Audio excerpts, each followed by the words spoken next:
The Monster That Grew Small by Joan Grant, illustrated by Jill Carla Schwartz. Just so you know, we do have the little helpers here who may decide that they want to read with us.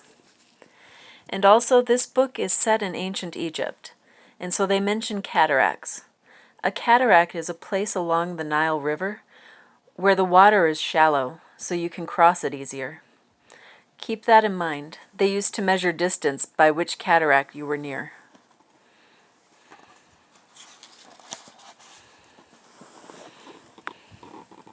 So,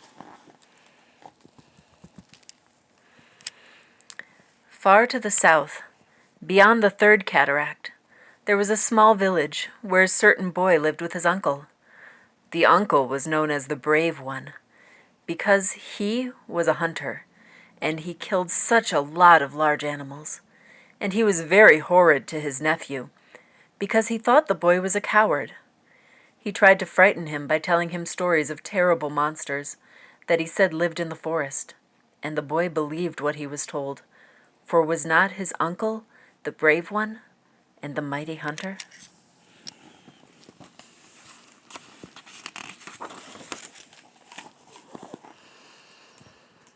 Whenever the boy had to go down to the river, he thought the crocodiles would eat him, and when he went into the forest, he thought that the shadows concealed snakes and hairy spiders waited under the leaves to pounce on him. The place that always felt especially dangerous was on the path down to the village. Whenever he had to go along it, he used to run. One day, when he came to the most frightening part of the path, he heard a voice crying out from the shadows of the darkest trees. He put his fingers to his ears and ran even faster, but he could still hear the voice. His fear was very loud, but even so he could hear his heart, and it said to him, "Perhaps the owner of that voice is much more frightened than you are. You know what it feels like to be frightened. Don't you think you ought to help?"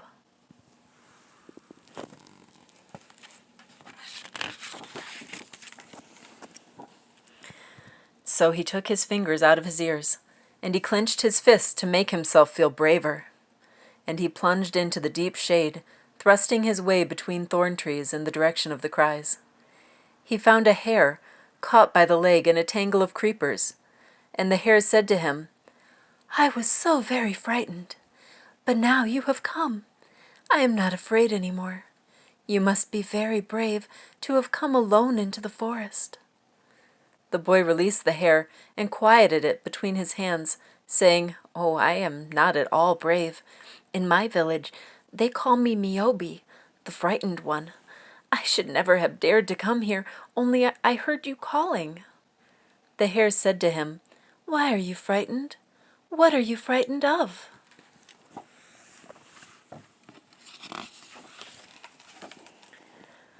"I am frightened of the crocodiles who live in the river, and of the snakes and the spiders that lie in wait for me whenever I go out.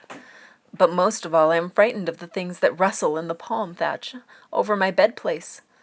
My uncle says they are only rats and lizards, but I know that they are far worse than that." "What you want," said the hare, "is a house with walls 3 cubits thick, where you could shut yourself away from all the things you fear." "Oh, I don't think that would do any good," said Miobi, "for if there were no windows, I should be afraid of not being able to breathe. And if there were windows, oh, I should always be watching them, waiting for things to creep in and devour me."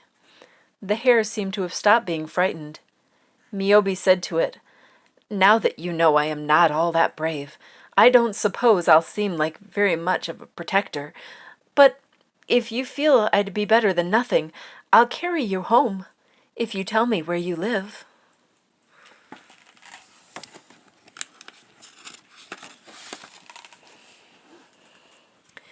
To Miobi's astonishment, the hare replied, "I live in the moon, so you can't come home with me yet. But I should like to give you something to show you how grateful I am for your kindness. What would you like best in the world to have?" Well, I should like to have courage, but I suppose that's one of the things that can't be given. I can't give it to you, but I can tell you where to find it. The road that leads there you will have to follow alone. But when your fears are the strongest, look up to the moon, and I will tell you how to overcome them. Then the hare told Miobi about the road he must follow. The next morning, before his uncle was awake, the boy set out on his journey. His only weapon was a dagger that the hare had given him. It was long and keen and pale as the moonlight.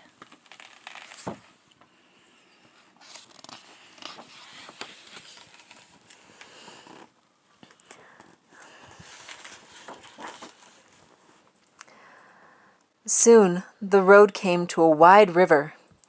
Then Miobi was frightened, for in it there floated many crocodiles who watched him with their evil little eyes. But he remembered what the hare had told him, and after looking up to the moon, he shouted at them, "If you want to be killed, come and attack me!"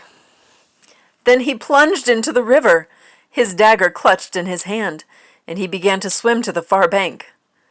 Much to the crocodiles' surprise, they found themselves afraid of him. To try to keep up their dignity, they said to one another, "Whoa, he is too thin to be worth the trouble of eating." And they shut their eyes and pretended not to notice him. So Miobi crossed the river safely and went on his way.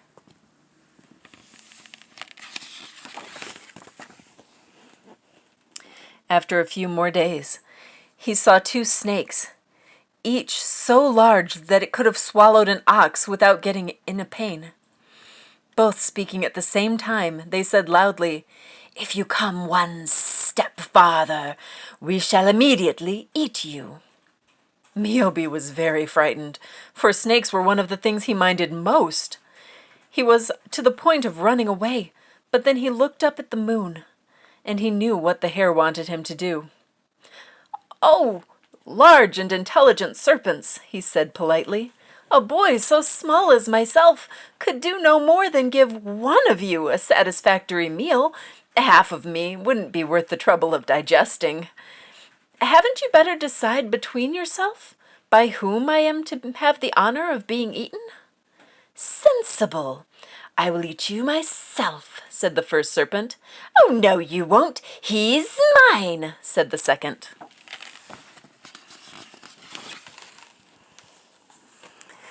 "Nonsense! You had that rich merchant. He was so busy looking after his gold that he never noticed you until you got him by the legs."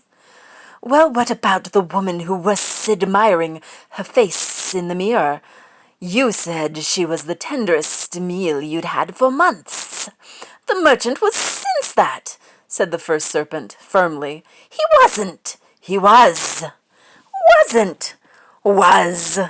While the serpents were busy arguing over which of them should eat Miobi, he had slipped past them without their noticing and was already out of sight. So that morning neither of the serpents had even a small breakfast. Miobi felt so cheerful that he began to whistle. For the first time he found himself enjoying the shapes of the trees and the colors of the flowers, instead of wondering what dangers they might be concealing.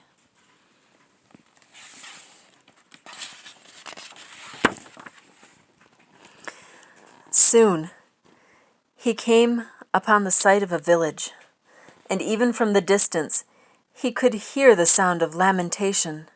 As he walked down the single street, no one took any notice of him, for the people were too busy moaning and wailing. The cooking fires were unlit, and the goats were bleating because no one had remembered to milk them. Babies were crying because they were hungry, and a small girl was yelling because she'd fallen down and cut her knee, and her mother wasn't even interested. Miobi went to the house of the headman, whom he found sitting cross-legged with ashes on his head, his eyes shut, and his fingers in his ears. Miobi had to shout very loud to make him hear. When the old man opened one ear and one eye, and growled, "What do you want?" "Nothing," said Miobi politely. "I wanted to ask what you wanted.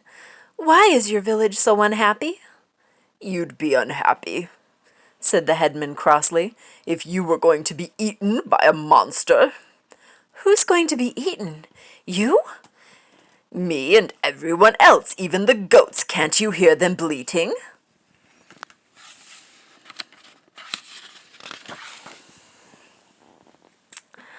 Miyobi was too polite to suggest that the goats were bleating only because no one had milked them.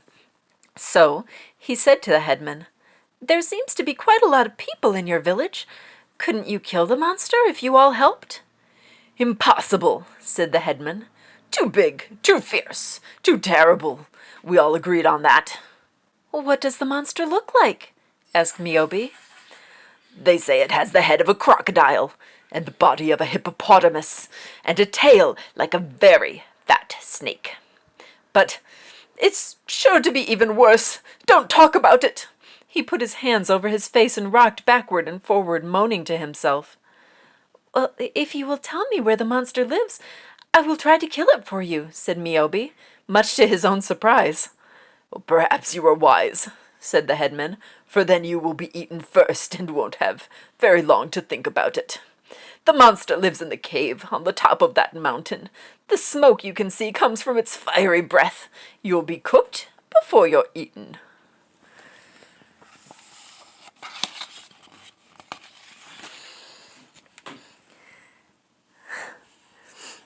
Miyobi looked up to the moon, and he knew what the hare wanted him to say.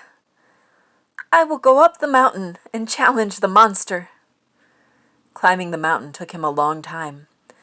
But when he was halfway up, he could see the monster quite clearly, basking at the mouth of its cave, its fiery breath whooshing out its nostrils. It looked about 3 times as big as the royal barge, which is very big even for a monster. Miyobi said to himself, "I won't look at it again until I have climbed all the distance between me and the cave. Otherwise, I might feel too much like running away to be able to go on climbing." When next he looked at the monster, he expected it to be much larger than it had seemed farther away, but instead, it looked quite smaller, only a little bigger than 1 royal barge instead of the size of 3. The monster saw him, and it snorted angrily, and the snort flared down the mountainside and scorched Miyobi. He ran back rather a long way before he could make himself stop.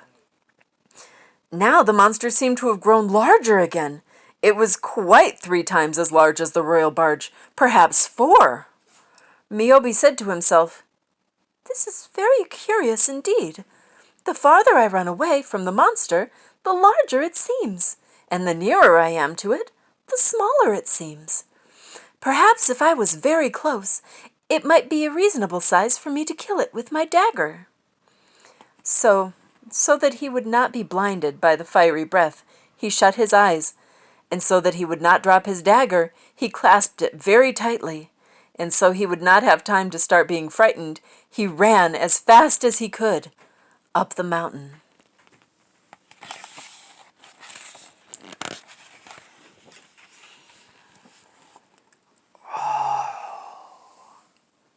As fast as he could run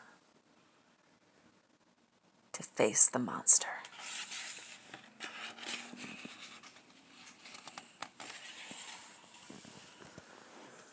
When he opened his eyes, he couldn't see anything. Nothing that needed killing. The cave seemed empty, and he began to think he must have run in the wrong direction. But then he felt something hot touch his right foot. He looked down, and there was the monster. It was as small as a frog. He picked it up in his hand and scratched its back. It was no more than comfortably warm to hold, and it made a small friendly sound, halfway between a purr and the simmer of a cooking pot. Miyobi thought, "Poor little monster, it will feel so lonely in this enormous cave." Then he thought, "It might make a nice pet, and its fiery breath would be useful for lighting my cooking fire." So he carried it carefully down the mountain, and it curled up in his hand and went to sleep. When Miyobi saw the villagers, and the villagers saw Miyobi, at first they thought they must be dreaming, for they had been so sure the monster would kill him. Then they acclaimed him as a hero, saying, "Honor to the mighty hunter! He is the bravest of all! He who has slain the monster!" Niobe felt very embarrassed. As soon as he could make himself heard above the cheering, he said, "But I didn't kill it! I brought it home as a pet!" They thought it was only modesty becoming to a hero, and before they would believe him, he had to explain how the monster had only seemed so big as long as he was running away. But the nearer he got to it, the smaller it grew, until at last, when he was standing beside it, he could pick it up in his hand.